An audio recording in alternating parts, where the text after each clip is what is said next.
क्या महरक़ात बने थे अरशद साहब से कि यहाँ से जाने, मुल्क से जाने के? वो कौन अथॉरिटीज़ थी जिन्होंने ARY की मैनेजमेंट को इस शर्त पे बहाल किया और मजबूर किया कि जी आप हर हाल में अरशद शरीफ को नौकरी से निकालोगे तो गवर्नमेंट, या जाहिर है। तो फिर हाँ। ये लोग मुलव्वस हैं और इन्होंने हालात पैदा किए। एग्जेक्टिव अथॉरिटीज़ का काम हमारी अस्करी क़यादत ने करना है, तो फिर डिफेंस मिनिस्ट्री अबॉलिश कर दें।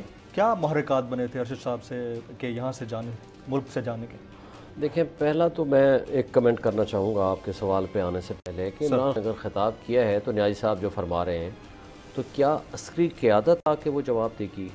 That is the part of the bureaucracy. Bureaucracy के दो हिस्से होते हैं, एक है सिविल ब्यूरोक्रेसी, एक है military bureaucracy, which is the part of the adjective. अब ब्यूरोक्रेसी जो है वो ख़ुद कोई रिप्लाई नहीं करती, खा वो DG ISPR हों या DG ISI हों, उनको तो फ्रंट फुट पे पॉलिटिकल इश्यूज़ पे आना नहीं चाहिए। जो भी बात हो रही है, let the defence minister should come out और वो आकर के ऑफिशियल स्टेटमेंट दें या वो प्रेस रिलीज़ जारी करें या जो भी कोई तरीक़ाकार है। I think this is unprecedented कि पाकिस्तान की तारीख़ में पहली दफ़ा हुआ है कि DG ISPR बैठे हैं और DG ISI साहब आ कर के एक प्रेस कॉन्फ्रेंस कर रहे हैं।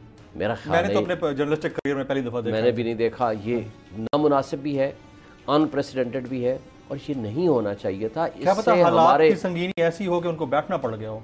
देखिए फिर क्या ये हुकूमत के ऊपर मिसट्रस्ट है? हुकूमत को आना चाहिए था ना। हुकूमत किस लिए है फिर?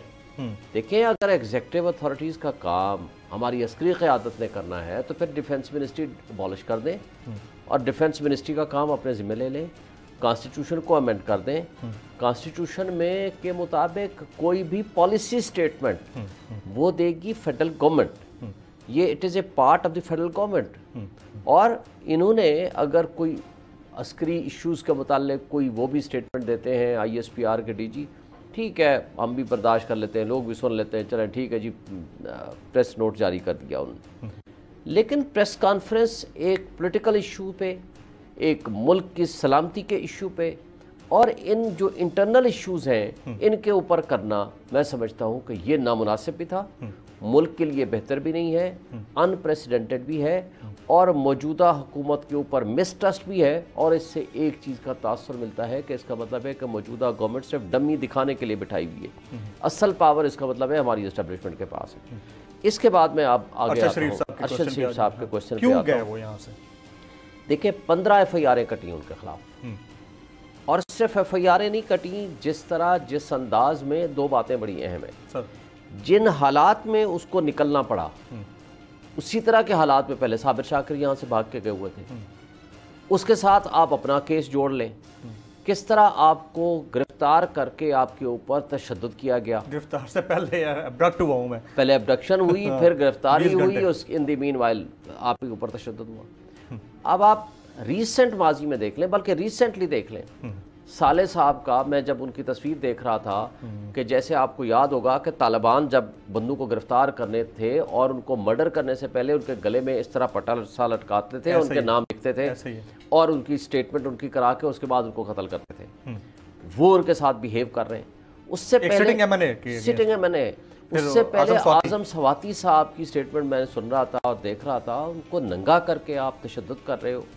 उससे पहले शहबाज गिल के साथ जो कुछ किया वो तो अब रिपोर्ट आ गई, मेडिकल रिपोर्ट आ गई, कोर्ट में जमा भी करा दी और कोर्ट ने आज से 1 महीना 1.5 महीना पहले लिखा कि जी आप इसके ऊपर जुडिशल कमीशन बनाए। गवर्नमेंट को लिखा, कोई जुडिशल कमीशन नहीं बना।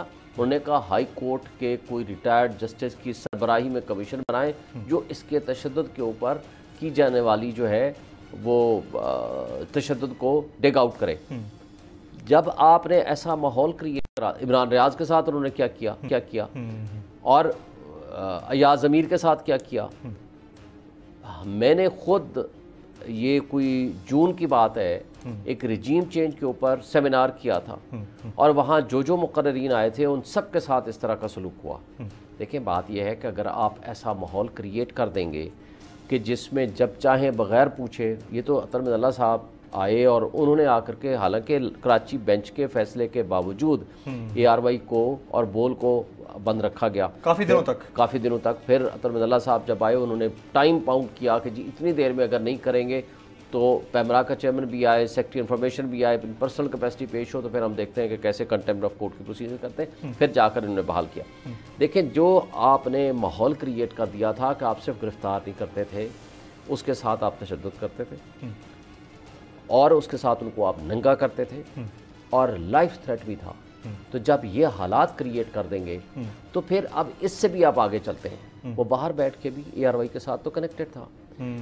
वो कौन अथॉरिटीज़ थी जिन्होंने ARY की मैनेजमेंट को इस शर्त में बहाल किया और मजबूर किया कि जी आप हर हाल में अरशद शरीफ को नौकरी से निकालोगे तो गवर्नमेंट, या जाहिर है। तो फिर हाँ। ये लोग मुलव्वस हैं और इन्होंने हालात पैदा किए। अब उसको डिपोर्ट करने का जो कुछ कहा गया वहाँ दुबई से UAE वाली गवर्नमेंट ने कहा कि हमें गवर्नमेंट का प्रेशर है कि हम आपको ओनली 48 आवर्स देते हैं।